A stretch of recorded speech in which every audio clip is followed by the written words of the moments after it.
Loving Christmas is one of those Christmas films where there is nothing wrong with it. I enjoyed it. I didn't completely love it. I wasn't emotionally connected to any of the characters, although one of them I did really like. So it's one of those films that's definitely an easy watch. It's suitably festive. I probably wouldn't watch it again, but I'm happy to recommend it.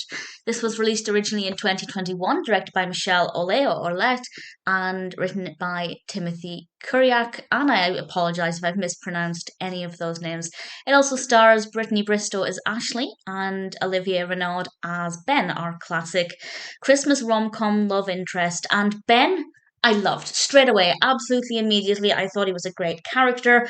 He comes in to help his father with the family business, with the intention of taking over it, but he's not cocky. He has some ideas, but he's not cocky, and that's really refreshing because quite often with Christmas rom coms or any kind of rom com like this, the person coming in to take over the family business, even though they've been quite estranged, will often be very self assured and full of ideas on how to flip everything around, regardless of what the current employees think. He's not like that. He's got the perfect balance of a fresh perspective, but a respect for the way things are done.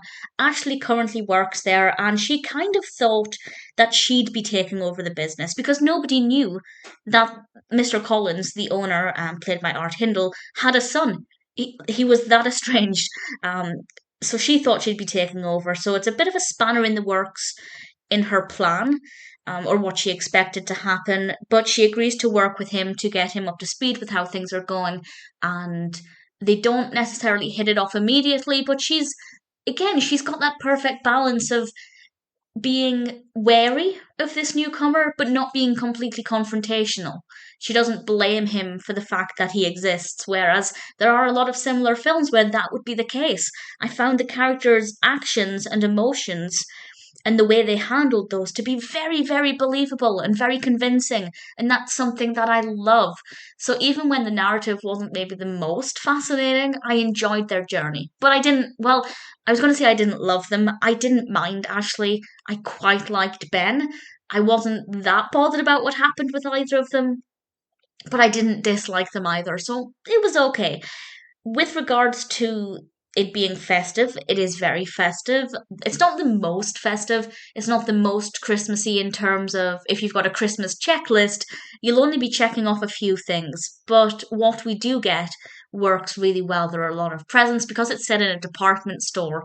There is obviously this sense of gift wrapping and getting everything all, Christmassy, and the decorations are beautiful. And Ashley really likes to hand make a lot of gifts, which I think um, really brings a really positive energy to the spirit of Christmas. So, all things considered, it worked really well. There isn't anything about this that didn't work.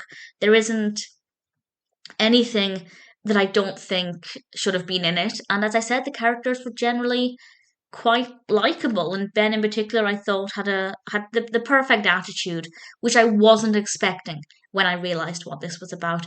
It's also slightly unpredictable. Sometimes with Christmas rom coms, they can be really predictable.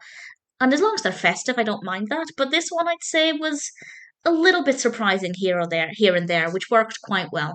So yeah, it's not one that I would probably watch again. It wasn't the most amazing film. It's never going to be in a top 10 list for me, but I enjoyed it well enough. If you're looking for a Christmas film that you haven't seen, where the characters are quite likable, the actions and motivations are very believable, and it's got a decent amount of Christmas in it, Loving Christmas is definitely not a bad one to go with.